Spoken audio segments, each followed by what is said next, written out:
Allora, intanto benvenuti su Lenta Verde, questa è l'imbarcazione, come sapete, la campagna storica di Lega Ambiente. L'obiettivo di questa campagna è quella di monitorare lo stato di salute dei nostri animali in modo di mettere in evidenza quelle che possono essere le criticità che lo mettono a rischio.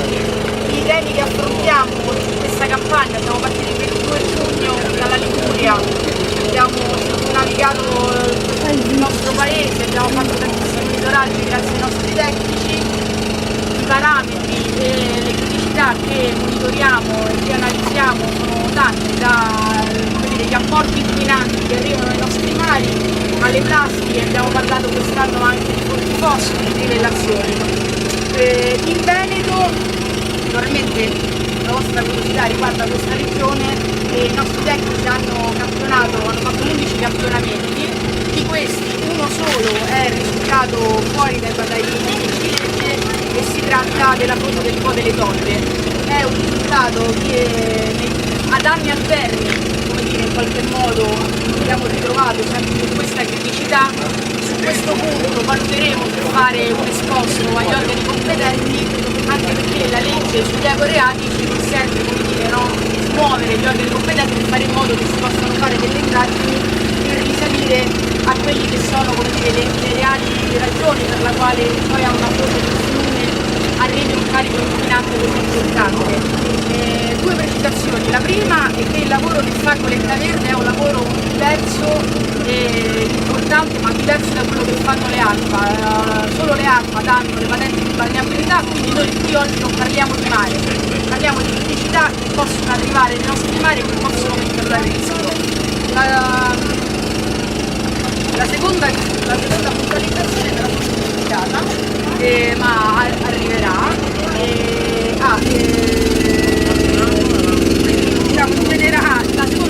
La seconda ragione è che la seconda puntualizzazione è che le ragioni che possono portare a un carico inquinante possono arrivare sostanzialmente possono essere due motivi. Uno può essere legato a scarichi illegali, per esempio, che arrivano nell'asta fluviale, che poi arrivano fino a mare. La seconda può essere un problema legato alla depurazione, alla maladepurazione. Noi ricordiamo che questo è un paese che sul fronte della depurazione deve adeguarsi. Abbiamo ricevuto l'ultima aiuta da parte dell'Unione Europea pochi mesi fa, 25 milioni, più altri 30 milioni ogni 6 mesi in l'Italia non si adeguerà rispetto al parametro della depurazione. E ricordo che in questo paese almeno un cittadino su 4 o non è servito da depurazione o è servito da una scarsa del sistema di depurazione. Quindi sicuramente quello è un fronte sulla quale noi dobbiamo lavorare, questo paese deve lavorare.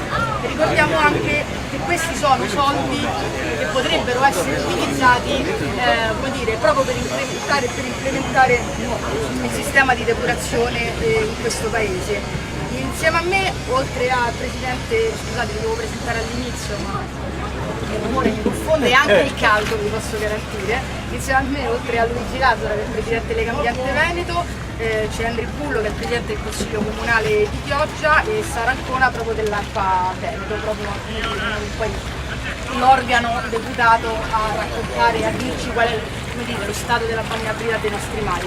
Come vi dicevo prima, non abbiamo parlato in questi giorni soltanto di scarichi di inquinanti che possono arrivare ai nostri mari, ma anche del tema delle plastiche. Ieri abbiamo fatto un trash mob sulla spiaggia, ieri pomeriggio con il comune abbiamo fatto un convegno sul tema del fishing for litter, e la plastica è, come dire, il temone, che è un altro di quei temi che mette a rischio non soltanto la salute dell'ecosistema marino, ma anche, come dire, un rischio per la nostra salute. Le plastiche che arrivano in mare perché non smaltite correttamente o perché arrivano da altre fonti sono plastiche, soprattutto quelle che si gettano. Considerate che il 90% delle plastiche prodotte in Europa viene utilizzato per pochi minuti a fronte di una permanenza nei mari di oltre 420 anni. Sono plastiche che si disgregano, che possono essere scambiate per pesci, per cibo dai pesci ed entrare, come dire, arrivare sui nostri piatti e quindi entrare nella catena alimentare.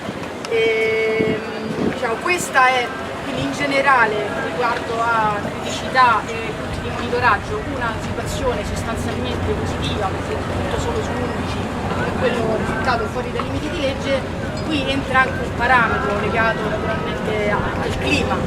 Se arriva più apporto, come dire, se arriva più carico, più acqua sulle aste fluviali, l'apporto che poi arriva alla foce può essere maggiore. In questo caso, come anche è successo in altre regioni da dove arriviamo, il carico inquinante fortunatamente non c'è, così non è normale, no? Però diciamo, sostanzialmente positiva, ma con un occhio di attenzione e anche su punti in cui l'anno scorso erano magari usciti avevano rappresentato delle criticità. Sicuramente torneremo nei prossimi anni, il prossimo anno, per continuare a verificare quelle che sono le stato di criticità, con un appello a regioni, comuni e governo di aiutare turismo, cittadinanza e qualità della vita implementando questi sistemi. Io passo subito la parola a Henry Pullo.